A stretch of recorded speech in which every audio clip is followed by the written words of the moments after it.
সকলকে আবার আমার চ্যানেলে স্বাগত। আজকে আপনাদের সকলকে নিয়ে যাব আমাদের হুগলি জেলার ব্যান্ডেল চার্চে। হুগলি জেলার এই ব্যান্ডেল চার্চ যেতে হলে আপনাকে শিয়ালদা থেকে মেন লাইনে ট্রেন ধরে চলে আসুন নৈহাটি। নৈহাটি থেকে আপনি ব্যান্ডেল লোকাল পেয়ে যাবেন। গঙ্গা পার হয়ে ব্যান্ডেলে পৌঁছেই স্টেশনের বাইরেই অটো টোটো আপনাকে ব্যান্ডেল চার্চ নিয়ে যাবে। যদি হাওড়া থেকে আসতে চান, হাওড়া থেকে সরাসরি ব্যান্ডেল লোকাল পেয়ে যাবেন। প্রচুর ট্রেন আছে যেগুলো ব্যান্ডেলের উপর দিয়ে যায়। একমাত্র বর্ধমান কড লাইনের ট্রেন বাদে সমস্ত ট্রেনই ব্যান্ডেল স্টেশনে থামে। স্টেশন থেকে বেরিয়ে আপনি খুব সহজেই টোটো অটো পেয়ে যাবেন ব্যান্ডেল চার্চ যাবার। চলুন আপনাদের ঘুরিয়ে দেখাই এই ঐতিহ্যশালী একটি ধর্মীয় স্থান।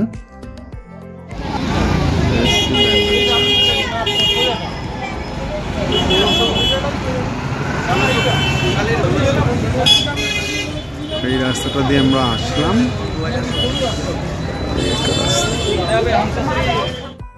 এছাড়াও আপনি যদি ব্রিজ পার হয়ে নিজস্ব যানবাহনে আসতে চান তাহলে হাওড়া ব্রিজ হয়ে সোজা জিটি রোড ধরে চলে আসুন ব্যান্ডেল, অথবা বালি ব্রিজ হয়ে গঙ্গা পার করে জিটি রোড ধরে চলে আসতে পারেন ব্যান্ডেল। আর যদি কল্যাণী দিয়ে আসতে চান তাহলে আপনাকে কল্যাণীতে যে ঈশ্বরগুপ্ত সেতু আছে সেটি পার হয়ে সোজা বাঁ দিকে রাস্তাটা ধরুন, গঙ্গার পার ধরে বাঁশবেড়িয়া হয়ে আপনাকে নিয়ে আসবে সোজা ব্যান্ডেল চার্চের কাছে। খুব সুন্দর রাস্তা, আমরা সেই রাস্তা ধরেই এসেছিলাম যাবার সময়। আশা করি আপনাদের ভালো লাগবে। চলুন ঘুরে দেখি আমাদের পশ্চিমবঙ্গের এই শতাব্দী প্রাচীন পর্তুগিজ আমলে তৈরি ব্যান্ডেল চার্চ। গঙ্গার ঠিক পাড়েই চার্চটি অবস্থিত। ব্যান্ডেল শহরের একমাত্র প্রাণকেন্দ্র বলা যায় এই চার্চটিকে। দূর দূরান্ত থেকে, দূর দূরের জেলা থেকে মানুষজন এখানে আসে। 25শে ডিসেম্বর থেকে শুরু করে গোটা শীতকালটাই এখানে প্রচুর দর্শনার্থীরা আসেন। ব্যান্ডেল চার্চে প্রবেশের মুখেই দেখতে পাবেন দেওয়ালে ফ্রেস্কোর আকারে খুব সুন্দরভাবে প্রভু যিশুর কাহিনীকে বর্ণনা করা রয়েছে। আপনি চাইলে এখানে ভিডিও বা ছবি তুলতে পারেন। গেটের বাইরেও রয়েছে প্রভু যিশু কিভাবে তার ভক্তদের সেবা করেছিলেন। তার কাছে ধনী গরিব, ছোট বড় ভক্তদের কোনো বিভেদ ছিল না। ব্যান্ডেল চার্চের গির্জার ভিতরে আপনি একটি জাহাজের মাস্তুল দেখতে পাবেন। কথিত আছে বঙ্গোপসাগরে একটি পর্তুগিজ জাহাজ প্রবল ঝড়ের মুখে পড়ে মেরিমাতাকে স্মরণ করেন। তখন মেরিমাতা জাহাজটিকে রক্ষা করেন। এরপর কৃতজ্ঞতা স্বরূপ জাহাজের ক্যাপ্টেন মাস্তুলটি গির্জায় দান করেন। সেই মাস্তুলটি এখানে সংরক্ষিত আছে। বর্তমানে আর্কিওলজিক্যাল সার্ভে অফ ইন্ডিয়া এটিকে খুব সযত্নে ব্যান্ডেল চার্চের ভিতরেই সংগ্রহ করে রেখেছে। গির্জার ভিতর 3টি পূজার বেদি রয়েছে, কয়েকটি সমাধি প্রস্তর রয়েছে, একটি পাইপ অর্গান ও মেরির সিংহাসন আছে। খুব সুন্দরভাবে সাজানো ব্যান্ডেল চার্চ।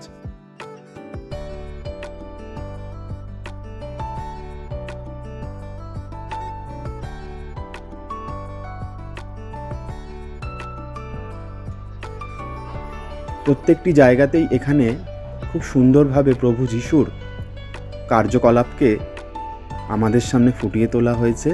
বাগানের মধ্যে প্রভু যিশুর ছোটবেলার কাহিনীকে বর্ণনা করা হয়েছে। পরবর্তীকালে ভক্তদের সাথে কাটানো তার সময়কে এখানে দেখানো হয়েছে।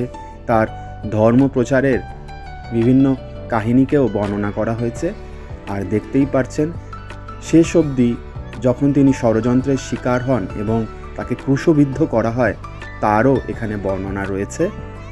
তিনি বলেছিলেন, হে পিতা, তারা জানে না তারা কি ভুল করছে, তাদের ক্ষমা করো। তিনি তার বিরুদ্ধে ষড়যন্ত্রকারীদেরও ক্ষমা করতে বলেছিলেন।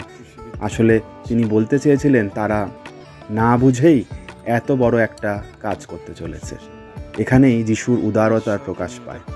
আসুন ঘুরে দেখি এই ঐতিহ্যশালী ব্যান্ডেল চার্চ। এখানকার যে বাগানটি ছিল বর্তমানে বন্ধ রয়েছে, কারণ এতটা বড় জায়গা আর পরিষ্কার পরিচ্ছন্ন করতে গেলে অনেক খরচ হয়, লোকজনেরও প্রয়োজন হয়। তাই শুধুমাত্র চার্চ এবং তার ভিতরের অংশটাই দেখানো হয়েছে। বাগানে যাওয়ার কোনো অনুমতি নেই। বাগানের একদম সামনেই প্রভু যিশু আমাদের জন্য স্বাগত জানাচ্ছেন। চলুন ঘুরে দেখি আর এই ধর্মীয় স্থানের পবিত্রতা রক্ষা করি। চার্চের ভিতরে প্রবেশ করে এই স্থানটি আপনাকে সবচেয়ে বেশি আকর্ষিত করবে, যেখানে মাদাম মেরির কোলে প্রভু যিশু রয়েছেন আর এখানে সকলে প্রার্থনাও করে। আপনি চার্চের বাইরে থেকে ফুল, মোমবাতি এবং অন্যান্য জিনিসপত্র কিনে এনে প্রভু যিশুকে উৎসর্গ করতে পারেন। প্রচুর মানুষের ভিড় হয়, দেখতেই পাচ্ছেন। এখানে মানুষ তার মনের কামনা বাসনা ঈশ্বরকে জানান। আসুন এবার আপনাদের জানাই ব্যান্ডেল চার্চের ইতিহাস। ব্যান্ডেল চার্চ বা ব্যান্ডেল গির্জা পশ্চিমবঙ্গের প্রাচীনতম খ্রিস্টান গির্জাগুলির অন্যতম। এই গির্জার পোশাকি নাম ছিল the basilica of the Holi rosary. 1660 খ্রিস্টাব্দ নাগাদ এই গির্জাটি মেরি মাতাকে উৎসর্গিত করা হয়। 16 শতাব্দীর মধ্যভাগ থেকে পর্তুগিজরা ব্যান্ডেল শহরটিকে বন্দর হিসাবে ব্যবহার করতে শুরু করেন। 1571 খ্রিস্টাব্দে মুঘল সম্রাট আকবর হুগলিতে একটি শহর নির্মাণের জন্য পর্তুগিজদের অনুমতি দেন। তারা এখানেই বসবাস শুরু করেন। তাদের পাদ্রীরা স্থানীয় লোকেদের ধর্মান্তরিত করতে শুরু করেন। ব্যান্ডেল চার্চের ছাদ থেকে আপনি অদূরেই দেখতে পারবেন জুবিলি ব্রিজ, যেটি গঙ্গার উপর ব্রিজ, ব্রিটিশ আমলে তৈরি। তার কাছেই রয়েছে হুগলির বিখ্যাত ইমামবাড়া। এটিও একটি দর্শনীয় স্থান। সময় সুযোগ পেলে ইমামবাড়া ঘুরে আসবেন। ব্যান্ডেল চার্চ থেকে পায়ে হেঁটেও আপনি যেতে পারবেন আর অটোয় করেও চলে যেতে পারবেন। আর গোটা ব্যান্ডেল শহরকে কি সুন্দর লাগছে এই ছাদ থেকে দেখুন। চার্চের নিচের অংশে যেমন প্রার্থনা গৃহ রয়েছে, ছাদের উপরেও মাদাম মেরির কাছে আপনি প্রার্থনা করতে পারেন। এখানেও নীরবতা বজায় রাখুন, পবিত্রতা বজায় রাখুন। আপনার মনস্কামনা পূর্ণ হলে অবশ্যই মাদাম মেরিকে জানান এবং সকলের জন্য শুভকামনা প্রার্থনা করুন।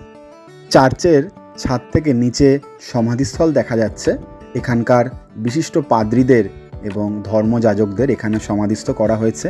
এই স্থানটিও খুবই পবিত্র, তাই চেষ্টা করবেন ব্যান্ডেল চার্চের পবিত্রতা বজায় রাখার এবং যত্রতত্র নোংরা না করার, এই আবেদনও রইল। শতাব্দী প্রাচীন এই ব্যান্ডেল চার্চ সকলেরই একটি প্রিয় স্থান, তাই দূর দূর থেকে মানুষজন এখানে ছুটে আসেন এবং প্রভু যিশুর কাছে, মাদাম মেরির কাছে শুভকামনার প্রার্থনা করেন। আশা করি প্রত্যেকের ভাল লাগছে। আর চার্চের গঠনশৈলীও আমাদের খুবই আকৃষ্ট করেছে। কিন্তু সেই সময়কার মুঘল সম্রাট শাহজাহান কোনো এক কারণে পর্তুগিজদের উপর বিব্রত ছিলেন।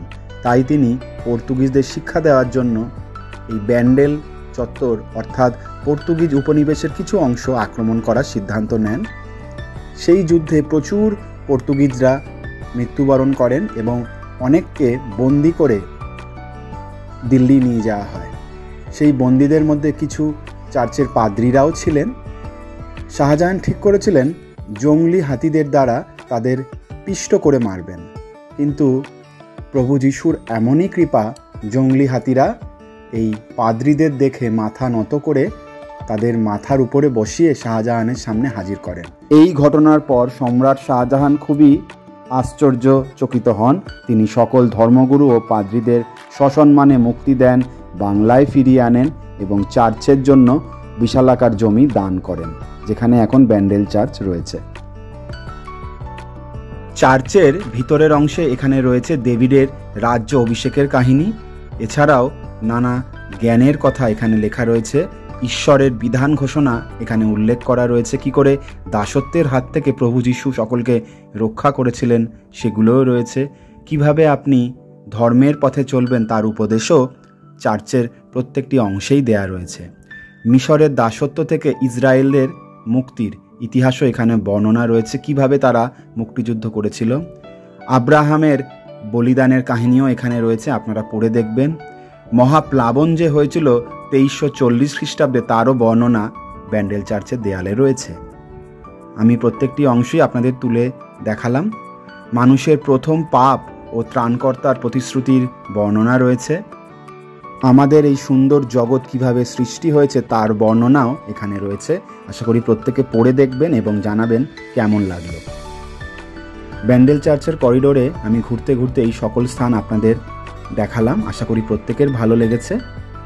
কিন্তু মূল প্রার্থনা গৃহতে প্রবেশ করা যায় না। যীশুখ্রিস্টের জন্মের কাহিনীও এখানে বর্ণনা করা রয়েছে, সেটি আমরা বাইবেলের বিভিন্ন অধ্যায়তেও জানতে পেরেছি।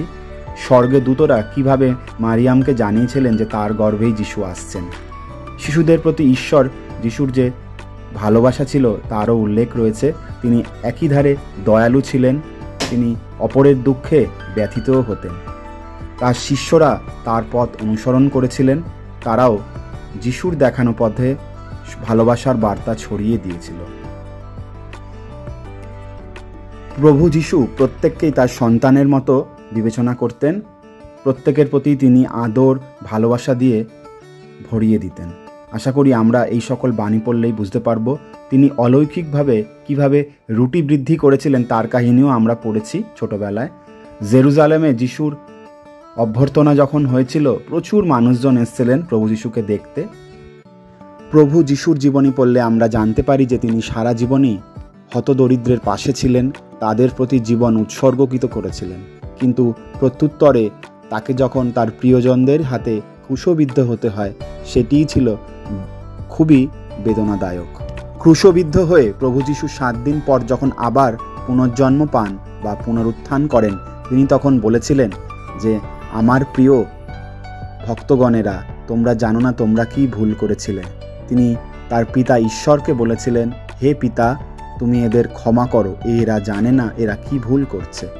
তিনি সর্বদাই ক্ষমা প্রদানের বিশ্বাসী ছিলেন। তিনি কখনোই প্রতিহিংসা পরায়ণ ছিলেন না। অপরের প্রতি ভালোবাসা তিনি সবসময় বিলিয়ে গিয়েছেন। প্রত্যুত্তরে হয়তো তিনি তার সঠিকভাবে পাননি, কিন্তু তবুও তিনি ভালোবাসার পথ থেকে পিছপা হননি। ব্যান্ডেল চার্চের মূল যে প্রার্থনা কেন্দ্র বা প্রার্থনা গৃহ, সেখানে ছবি বা ভিডিও তোলা যায় না, তাই দেখাতে পারলাম না। তবে বারান্দায় প্রভু যিশুর জন্মকাহিনী, প্রভু যিশুর পূর্বে কি কি ঘটেছিল সেগুলো এখানে বর্ণনা করা হয়েছে ছবির সাহায্যে এবং লেখনীর সাহায্যে। সেগুলো আপনাদের সামনে তুলে ধরলাম। আশা করি ভালো লাগবে। পড়ে দেখবেন, যখন আসবেন পড়বেন, ছবি তুলবেন, নিজেও পড়বেন, অন্যকেও পড়ার সুযোগ করে দেবেন। মূল যে প্রার্থনা গৃহ রয়েছে সেখানে প্রবেশ করে কিছুটা সময় কাটাবেন, দেখবেন খুব শান্তি অনুভব করবেন, মন প্রাণ ভক্তিতে ভরে উঠবে। এখানেও দেওয়ালে ফ্রেস্কো জাতীয় নকশা করা রয়েছে এবং বিভিন্ন খ্রিস্টান পাদ্রীদের ছবি, তাদের বাণী এখানে লিপিবদ্ধ করা রয়েছে মূল প্রেক্ষাগৃহে, যেটা আপনাদের দেখাতে পারলাম না।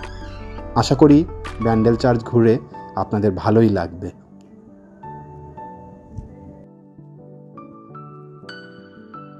প্রভু যিশুর বাণীতে বিশ্ব ভ্রাতৃত্ব এবং মানবতার বার্তা সবসময় প্রকাশ পেয়েছে। আসুন আমরা মানবতার বার্তা ছড়িয়ে দিই। ব্যান্ডেল চার্চ ঘুরে আপনাদের সকলের ভালো লাগলো, আপনারাও আসুন ঘুরে যান আমাদের এই ব্যান্ডেল চার্চ। ব্যান্ডেল চার্চ যতটা আপনাদের দেখাতে পারলাম দেখালাম, আশা করি ভালো লাগবে। ভালো লাগলে অবশ্যই এই পবিত্র স্থান একবার ঘুরে যাবেন। খুব সুন্দরভাবে সাজানো আমাদের ব্যান্ডেল চার্চ, সময় সুযোগ পেলে ঘুরে যান। প্রচুর মানুষের ভিড় হয় এই সময়টাই, শীতকালে শেষে একদম উপর থেকে নিচ চলুন। এই ভাস্কর্যের কাজ আপনাদের মোহিত করবে। আশা করি আপনারাও এর সাথে ছবি তুলবেন এবং আপনাদের গ্যালারিতে রাখবেন। আর এখানে ব্যান্ডেল চার্চের মাস টাইমিংসও দেওয়া রয়েছে, সবাই নজর রাখবেন। সকলের কাছে অনুরোধ রইল, সময় সুযোগ পেলে ব্যান্ডেল চার্চের ভিতরে বসে এখানকার বাংলা, ইংরেজি অথবা পর্তুগিজ ভাষার ধর্মীয় বাণী শুনবেন, খুব ভালো লাগবে। প্রার্থনা করবেন যাতে সকলের জীবন সুখময় হয়ে উঠুক।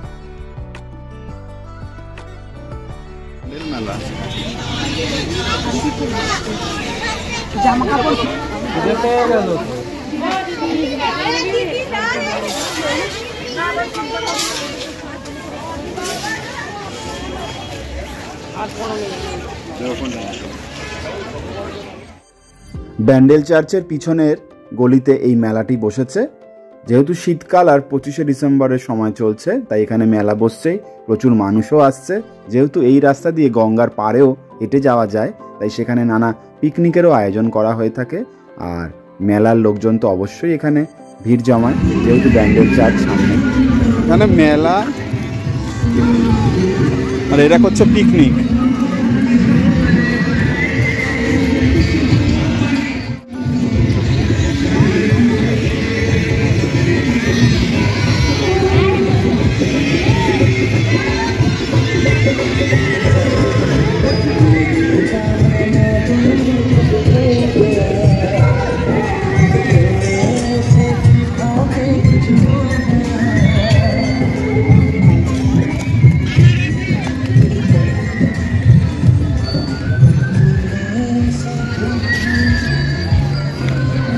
গঙ্গা মাতা পূজা।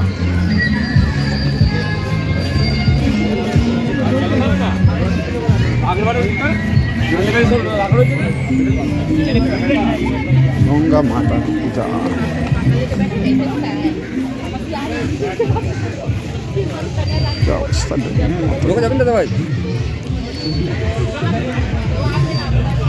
এখানে গঙ্গা নদীর কিছুটা সংস্কার প্রয়োজন, কারণ প্রচুর আবর্জনা পড়ে রয়েছে।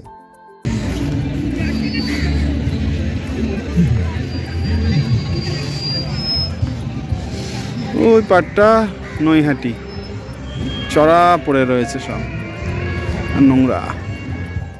ব্যান্ডেল চার্চ ঘোরার পাশাপাশি আপনি চাইলে এর আশেপাশেই যে লাহিড়ী বাবার আশ্রম, মা হংসেশ্বরী মন্দির, ত্রিবেণী দরগা ঘুরে দেখতে পারেন। প্রত্যেকটি জায়গায় খুব সুন্দর। এর অদূরেই রয়েছে হুগলি জেলার আরও একটি বিখ্যাত সৌধ ইমামবাড়া, সেটিও আপনারা ঘুরে আসতে পারেন। ব্যান্ডেল চার্চের ছাদ থেকে আমরা ইমামবাড়া দেখতে পাচ্ছি।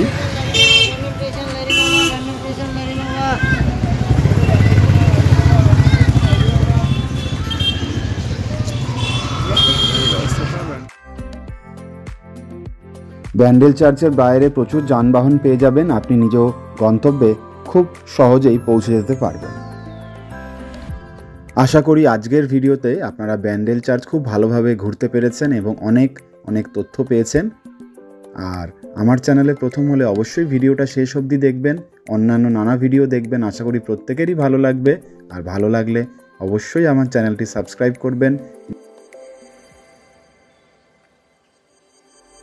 আজকের এই ব্যান্ডেল চার্চের ভিডিও আপনাদের কেমন লাগলো অবশ্যই কমেন্টস এবং লাইক করে শেয়ার করে জানাবেন।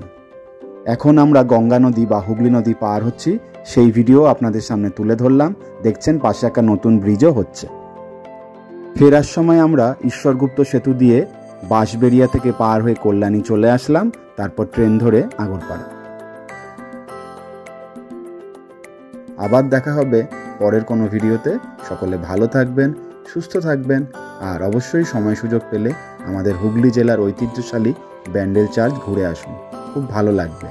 আর এখানকার যদি প্রেয়ারও শুনতে পারেন তাহলে মন প্রাণ আরও শান্তি পাবে। সকলে ভালো থাকবেন, সুস্থ থাকবেন।